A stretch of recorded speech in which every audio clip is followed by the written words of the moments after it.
I'm Patrick Pacheco. Coming up on Theater, All the Moving Parts, a conversation with Broadway hitmaker, director, choreographer Casey Nicholaw.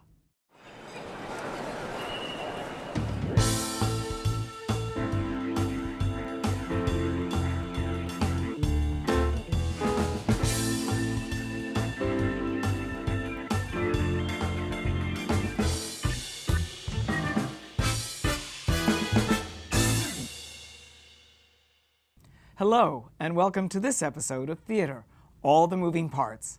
I'm your host, Patrick Pacheco, here at Chez Josephine on Manhattan's Theater Row, directing the spotlight to those artists who create the worlds of wonder we call the theater.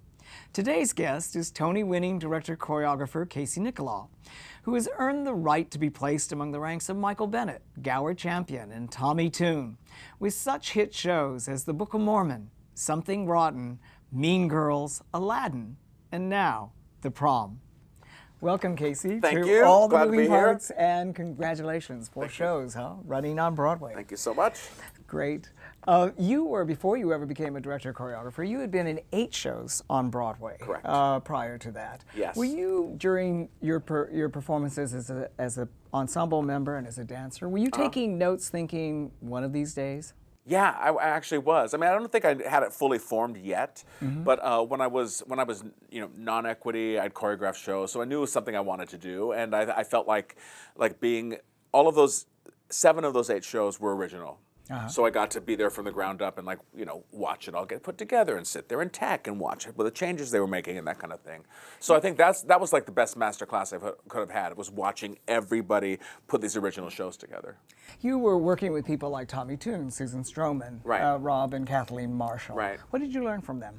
I learned everything from all of them, just because I learned, what went behind making changes, when they throw a whole number out, just all of it, just sort of watch it happen. But I also think that I was informing what I liked and what I didn't like and how I would do it.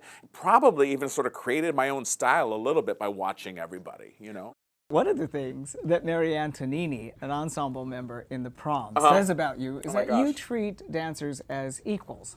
The other director and choreographers, who shall remain nameless, think of them as intelligent in body but not intelligent in mind. Oh gosh. So did you ever feel condescended to when you were performing as a dancer, and did you vow that's not the way I'm going to treat dancers? Yes.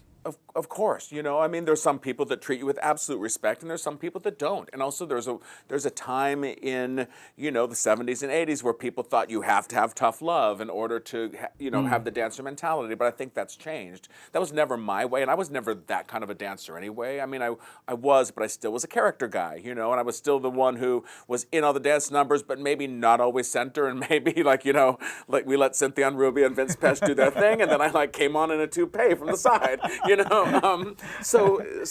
So yeah, I think that I do know what they go through. I do know how hard it is, and I do know that I know what it was like to be there, and I don't think I've ever forgotten that. And I think it's really important to treat everybody with respect and all like they're creating it together, because they are. We're all doing it together, After you'd been in 8 Broadway shows, you made it happen for yourself. You rented a studio. You pulled together 8 dancers. You choreographed 3 numbers. 25 dancers. Oh, 25. I got 25 dancer friends together, and I rented a studio. I spent all the money I'd had because I had to get insurance for them. I had to get the studio space for them. I had to, make programs and all of that. But I invited, I had a friend arrange 3 numbers, and I got all my friends together, and they all said, "Sure, of course we'll do it." And we arranged it and orchestrated it and stuff like that, and invited everyone I worked with before, every writer and director, and then it sort of happened from there. That's how it started for me. So really. As all these heavyweights, writers, directors that you invited came into the room, how did you feel? Were you confident? Of course I was nervous as hell, but I kind of was. I think I was confident because I was being proactive about something, as opposed to sitting there and going oh, I would do it like that. Who wants to be that person? And I went and decided to try to do it myself. And then Kevin McCullum gave me my first break from that to choreograph a new musical called The Prince and the Pauper at the Fifth Avenue in Seattle. Right. And so I did that, and it was also at the Ordway. And then I just kept doing little by little, And then the great late Mike Nichols tapped you to Yes. choreograph Spamalot. Correct. What did you learn from him? This amazing Nothing. man. Just nothing. No. Was my basically my theater father. You know, I mean, I think that everyone that ever knows him and works with him feels like they're his most special one. So I do feel that too. But he is fantastic, you know, and the thing is, he has confidence in everybody that he hired. You know, so you just feel like you know what to do. Mm-hmm. Even when you don't, you feel like you know what to do. And he always had great advice, and usually it's just you know what to do. Or, you know, you have it, you know, just be honest and be yourself. One of the things that he told me in an interview was that he wasn't afraid to say, I don't know.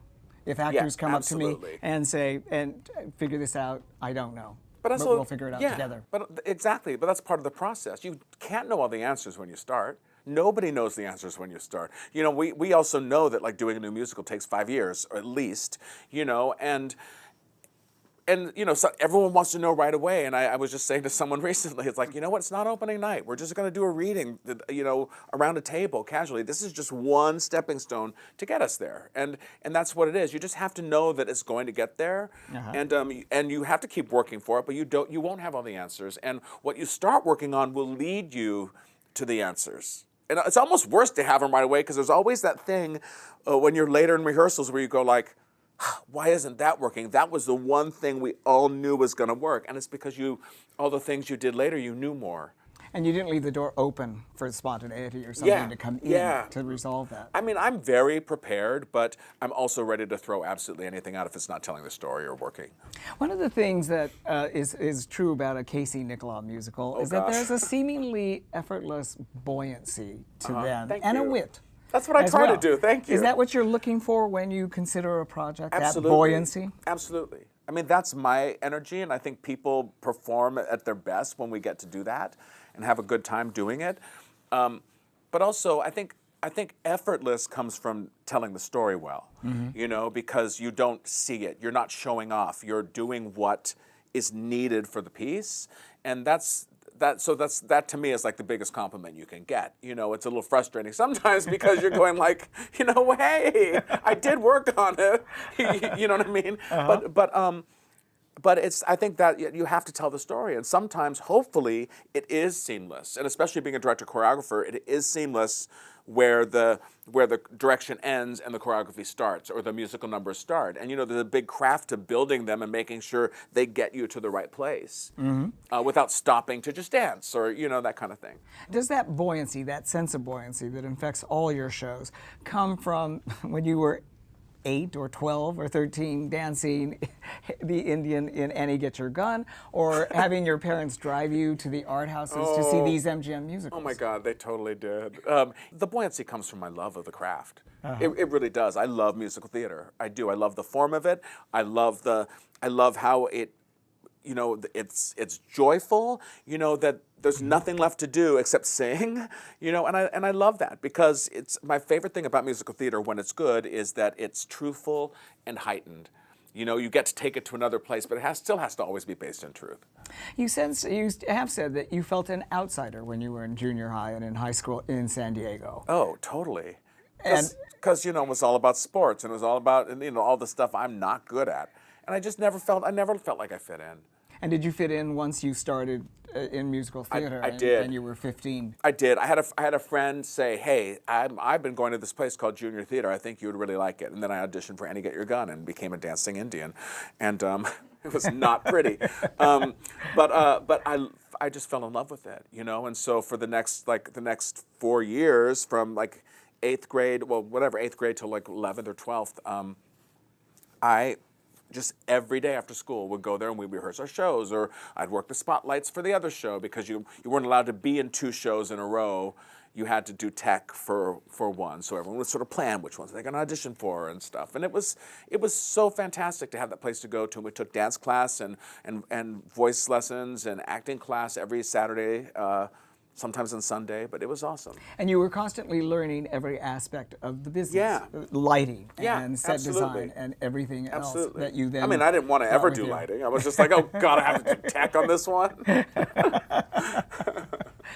you came to New York and you bummed around a while. You slept on people's couches, yep. and you couldn't get a job until you started losing your hair? Correct. It wasn't until I lost my hair that I started getting jobs. I was watching all my friends move to New York and get equity cards and stuff, and I was, waiting tables. I was at Dallas Barbecue for 3 years. I mean, it was like, everyone has their own journey, but everyone does have the time that they need to get where they need to get. Within a year, you went from just being the choreographer on Spamalot to being the director choreographer. Right. And you mentioned earlier in our conversation about seamlessness. And did you find that by becoming director choreographer, you could more easily make those transitions that are all important? Oh, yeah. I mean, yes, definitely. I love doing both because it ends up being one vision, and it's easy because I think that shows need to move. As a choreographer, I'm able to do that. I'm able to have the show move as quickly as the dance does, or move in the same manner as I want the numbers to do, and it just feels it's a better fit for me, I think. You were talking earlier also about getting storytelling right. How can you, as the director, help the writers get that storytelling right? Oh, well, everyone nowadays, a producer comes up to you and says, "Hey, I'd love for you to do this show. This is the team," or "Who do you think the team should be?" We all start together now. It isn't anymore that someone brings you a finished product and says, "Here you go, now you can stage it." I think some people still think that's how it happens, but it doesn't. We all sit in a room with nothing on a piece of paper yet, going like, "Okay, how are we going to do this? How are we going to adapt this?" Or, or like the Prom. We had nothing. We made that one up completely from scratch. What it was going to be. And you have also been in a situation in a room with people that have not done Broadway musicals before. Tina Fey, for example, and her husband, Jeff Richmond. Richmond? Do you prefer that? Is there a certain amount of tutorial that goes into it when you are dealing with a neophyte in Broadway musical theater? There's Definitely a tutorial aspect to it, but it's okay because pretty much anytime that's happened between them and Trey Parker and Eric Idle, they all love musical theater. So they already get the form, and they already get that. And also, I've been super lucky that all of those writers have worked in TV. So they all know how to write comedy. I mean, they're all geniuses, really, in the comedy department, so I'm so lucky to get to work with them. But then also, they know how to write quickly. They know how to change things. They come from the comic world, so they don't feel like it has to be this way. They can write a new joke in a heartbeat. I mean, it's a perfect fit in that way. Have you found also that when writers are writing something, they think it's on the page, but what the audience is actually receiving are two different things, and you can be a bridge or a conduit to that? Yes, and I don't think people realize that. When they're just looking at it. Or I think they think, "Oh, well, that's a number. Why is this number so long?" when they listen to the music, but they don't know that the number is going to continue telling the story in it. And that it is part of the show. And you can't just stop and do a number. You have to go from where you left off the scene to what happens after the number, and it has to keep going. Or you are just sitting and waiting for the musical number to be done, or maybe enjoying it, but it still has to get you somewhere, because then the momentum just starts stopping if you don't keep building it toward the end of the act. Building it is a good word for your shows, because what happens is that you know how to build, and here's a place where you can probably give a shout out to your dance arrangers. I was just going to say that. Yeah, I was just thinking that when you said that. Yep. Building it, and I know that people don't realize just what goes into it, and I think you work with Glenn Kelly. A lot. Absolutely. So how does that happen when you're in the room and you're thinking, gosh, we've got to go from here emotionally, for the audience to go emotionally from here to here? What do you tell Glenn? Well, what's the He's the best, and we have such a shorthand now, and he's done almost every one of my shows except for maybe two. I'll tell him what I want. He'll go away, he'll write something, and then we'll get in a room together, and I will basically close my eyes and make him play it a bunch of times, so I can start visualizing what it's going to look like and what it's going to feel like. And I say, you know what? I need another section here to get us from that section to that section, and we just keep working on it together. And then we get into pre-pro with dancers, and just keep working and changing it and fixing it. A case in point is Aladdin. Yeah. It started out in Seattle, then you were in Toronto, and Correct. something wasn't quite working. Yes. And one of the numbers was forgive me, Babcock? Babcock, Omar, Aladdin, Kassim. Right, and it was just a quartet for men, and I think you needed to build that into a first act ensemble number. Am I correct on that? We didn't know that's what we had to do until we got to Toronto, and there was just a lull in the middle of the act. Just sort of in the way that the story of Aladdin goes. I mean, you find it in the film as well that everyone's ready for the genie, and he enters 50 minutes in. So there was this charming number that Howard Ashman and Alan Menken wrote called Babcock, Omar, Aladdin, Kassim, and it was the three sidekicks of Aladdin's that were written for the film, and then ended up being cut from the film. So that number was this charming sort of strolling song, and I was like, maybe we take that and make it a big company number. And we did. I mean, we rewrote about a third of the show between Toronto and here. That's amazing, actually. I mean, it was a lot, and everyone was game to do it, which was great. I mean, Tom Schumacher and Ann Court and Alan and Chad were like, all right, let's get our hands dirty. And the industry really had a sense that you had turned it around, that this ensemble, this creative team had managed to turn it around between Toronto and New York. Yeah. You had said that put you, that's Casey Nicholaw in killer mode. Totally. Natasha Katz put me in killer mode. I was like, oh my God, Natasha, is this gonna be a turd? And she looked at me, she said, maybe. And I was like, oh no, okay. And then I was like, all right, done. And then, I was like, all right, here we go. Anything but.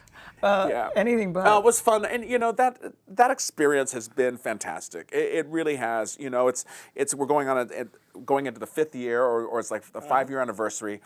And it's just a joy. And that's a joyous building to be in.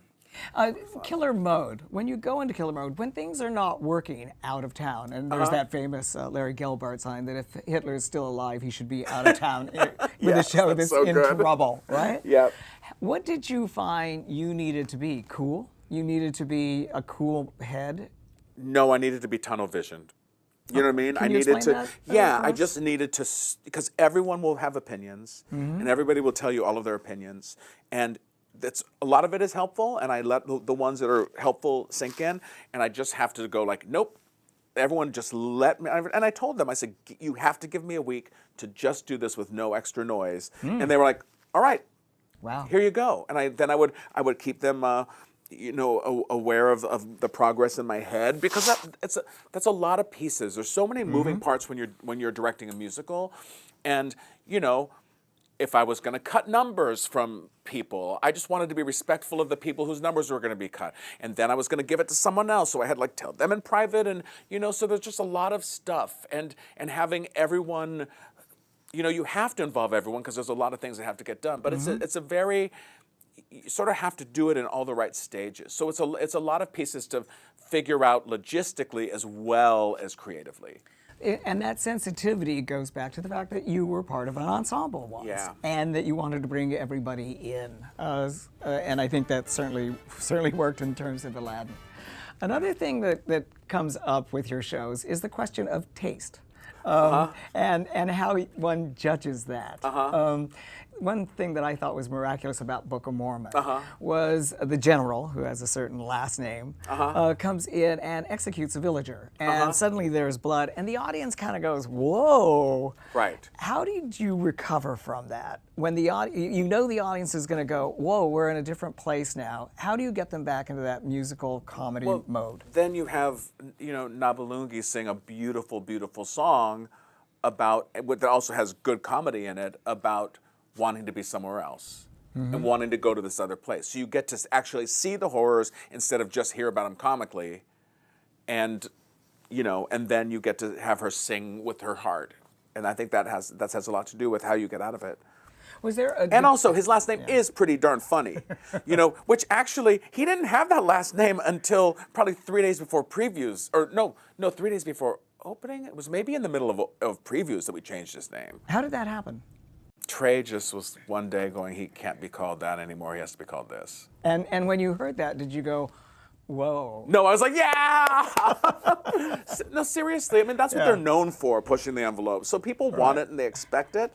And it also makes it super funny, and then it makes it really funny at the end of the show when he comes out, It's, yeah. One of the things that Mike Nichols also said is that casting, a director's job is 80% casting. Yeah. Do you agree with that do. some ways? I do. I think it's so key, because you also to do an original show, you have to cast people that you're going to build on, and that you can write for, that have their own instincts, and you get to help, hopefully make them all stars, make them all play, as you've said, play at the top of their game, have them just be, have Brooks Ashmanskas do everything that Brooks does well, and Beth Level and Chris Sieber, and that's the Prom is perfect point to that. We wrote a role called Angie, who's the oldest chorus girl alive, for Angie Schworer. Who's fantastic. Who's fantastic, and she gets to do what she does. What's amazing... I would say one funny thing, too. She said, when I told her about the show, she's like, oh, my God, you better do it soon, because otherwise I'm going to see in the breakdowns looking for a young Angie Schworer type. And I was like, no, don't worry, that's not going to happen. Another thing about the Prom is that there are 13 people in the cast making their Broadway debuts. That's true. Is that something that you feel you can help? That there's not this kind of, not jaded or too experienced of a Broadway performer. Right. That there's a freshness that they bring to it if they haven't been on Broadway. Definitely. I mean, we didn't really have a choice because they have to be in high school. That's true.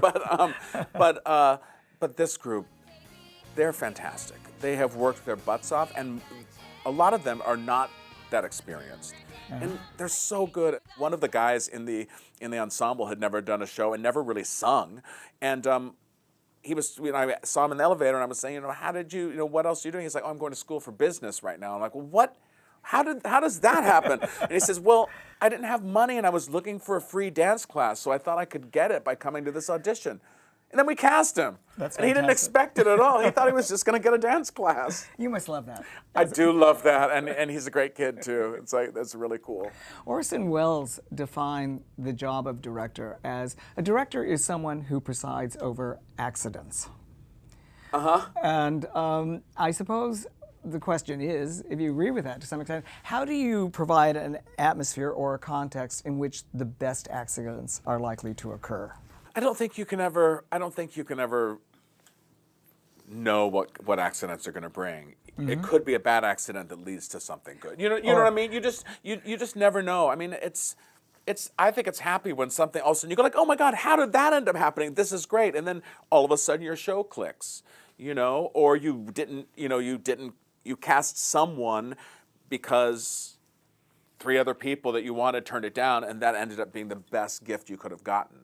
Or somebody improvises something and bumps into the always table or something and says, and then you're like, we got to break that table every night. Keep that in. Absolutely. Right? Keep that in.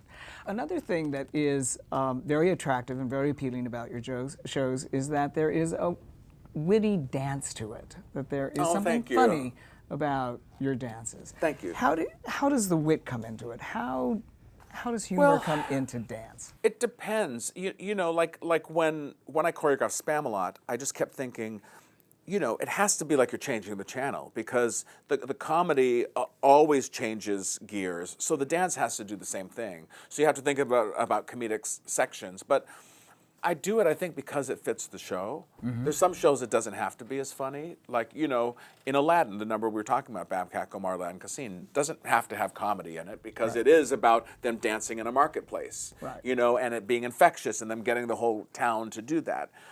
So every number has its own thing it needs, but I like having comedy in it. One of the heartbreakers must have been the failure of Tuck Everlasting. Was that particularly heartbreaking because you had invested so much emotionally into it? Oh yeah, and we all loved the show. We all loved the show, and I think that, and also the dance number at the end of it was one of my proudest accomplishments. So that part was not getting recognized for that more was pretty heartbreaking to me. But you know what? You move on. Sometimes things hit right, and sometimes they don't hit right. And sometimes the number in a show that you think is like, oh God, we're gonna have to get rid of that once previews start, ends up being the one everyone loves, and I just sit there going like, oh my God, that's a mystery. You don't know. Would you want to, as Tuck was obviously about living forever, would you like to live forever? No. No? No, I would not. But I will say this, you know, my father passed away while we were doing that show, and it was the perfect show to go through when you talk about things being a circle of life, you know, and it was a beautiful show, and it was so beautiful for all of us who worked on it with what we learned and how we all, you know, did the show together. And we didn't lose, you know, the principals did workshops of it. We did it in Atlanta, and everyone stayed with it. You're now working on Some Like It Hot, Yeah. a musical version of Some Like It Hot. You like to come in early into the process. Yeah. Why is that? Why? Well, now you're asked to, you know what I mean? I don't, you know, but I think it's good because I think everyone is on the same page and you can all talk about it together. And I can be a dramaturg as we go. I mean, I'm not going to sit over someone's shoulder and go like, oh, are you writing that word? You know, but you know, we get homework assignments and then they go away and write, and then we come back and then we talk about it some more, and I get to help shape, and we all get to talk together, and I think it's the way to do it, you know.